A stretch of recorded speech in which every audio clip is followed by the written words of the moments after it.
Assalomu alaykum hurmatli obunachilar. Yangi Darxon 2 mahallasidan sotiladigan uylarimiz chiqqan. 3 xonalik kvartiramiz yaxshi holatda mebel texnikalari bilan qoladi. Manzilni to'la holda aytib o'tib ketaman.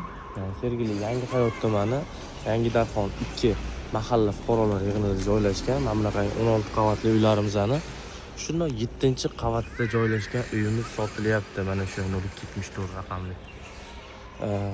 3 xona razdelli ko'rib turibsizlar. Atrof muhitda ham parkovkalar bor. Yana doim orqasida ham parkovka bor. Video davomida ko'rsatib o'tib ketaman. Bu yoqda bolalar plashadkalari, magazin, bog'cha, maktab, metroga ham yaqin. Metroga 1,5-1,2 kilometr atrofida chiqadi ikkinchi bekatga. Juda yaxshi lokatsiyada yaxshi kvartiramiz sotuvga chiqdi. Shoshilib qolinglar. Ipotekaga ham beramiz. Boshlang'ich to'lov evaziga faqat. Videoni oxirigacha ko'ringlar, oxirlarida narxlarni aytib o'tib ketganman. Yo obunachilar, uyimizga ham kirib oldik. Uyimizdan kiraverish mana shunaqangi koridor. Ko'rib turibsizlar, juda uzun koridorimiz. Bu uylarimizda xonalari ham, sanuzellari ham alohida joylashtirgan. Ko'rganlaringdek, bu yoqda bittasi, hargi burchakda bittasi. Ichlarini ko'rsatib ketaman.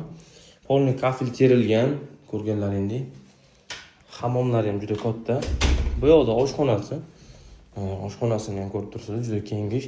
Mebel texnikalari qoladi, hamma narsaligi. Ijarachi turishgan bu yerda ilgari. Ijarachi ham 450 yo $500 atrofidan turishgan. Reshotkalar qilib qo'yilgan, hamma narsasi tayyor. Parkovkalarni ko'ryapsizlar, juda orqada ham parkovkalar ham ko'p uyimizni. Bu yoqqa o'tamiz. Bu xonamiz, o'rtadagi xonaga o'tamiz. O'rtadagi xona xolasanglar spalni, xolasanglar zal qilib qo'ysanglar ham bo'laveradi. Chunki ichidan kirganda birinchi xona ko'pincha zal qilishadi ko'pchilik, chunki kvadrati ham katta buni. To'rtburchak xona. Bu yoqda ham pardalar ilingan, gilamlar to'shalgan. Yaxshi xonadoncha. Bu xonamiz nima deydi? Родительский spalni qilib qo'ysanglar ham bo'laveradi. Xolasanglar детский qilsanglar ham bo'laveradi. Bu yoqqa ham parda qilib qilib qo'yilgan. Bu yoqda ham mana balkonlar ham reshotkalarni o'rnagan, yaxshigina qilib. Даже mana bu yerga bundoq безопасности mana anaqa bo'lish uchun ham даже avariyniy xotka ham alohida reshotka qilib qulflargacha qilib qo'yilgan. Reshotkani o'zini ham biz 8 millionga sottirganmiz. Uyimiz yaxshi holatda turibdi. Mana mebel narsalar qoladi.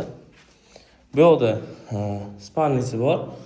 Aslida o'zi bu детский hisoblanadi, lekin buni kattalar yotoqxonasi qilib qo'ygan. Bu spalni narxga o'tkazib bu yoqqa bolalaringiz uchun, farzandlaringiz uchun bemalol spalnichalar olib kelsanglar bo'ladi. Nima deydi? Divan deydimi? Shunaqa narsalar olib kelsanglar bo'ladi. Bu yoqda hojatxonasining o'zining ham alohida rakvinasi bor. Bu yoqda ham patologgacha kafel qilingan. Uyimiz 74 kvadratdan ziyodroq. Yaxshi xonadon, 3 xona. 7-etajda joylashgan. Bu degani eng zo'r qavat degani bu. Metroga yaqin. Metroni bitta sizlarga ko'rsatib o'tib ketaman, tashqaridan. Shunday metro ham ko'rinib turadi. Ko'rayotgan bo'lsanglar, mana shu yerda metro joylashgan mana. Metroning yo'li o'tgan. Hozir ko'rsataman, metroning o'zi ham kelyapti mana. Metroning o'zi ham shu yerdan o'tgan. Yaxshi xonadonimiz yaxshi narxda sotilyapti. Qarzdorchiliklar yo'q, dokumentga tayyor. Bu uyimizni narxiga keladigan bo'lsak, narxini $65,900 qilib qo'ydik. Ozroq sunnatiga o'tib beradigan joyi bor. Bu o'zimizning uyimiz. Ipotekaga ham qilib beraman. 500 million shartnomada yozilgan, 500 milliongacha chiqariladi. Hech qanaqa muammo bo'lmaydi.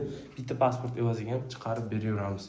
Yaxshi xonadon, rasmlari kerak bo'lsa, rasmlar shundoq linkga o'tsanglar, YouTube kanalimda, Telegram kanalimda linki turibdi. Shuni anaqa akkauntimga o'tsanglar, o'shani o'tib rasmlarini ko'rsanglar bo'ladi.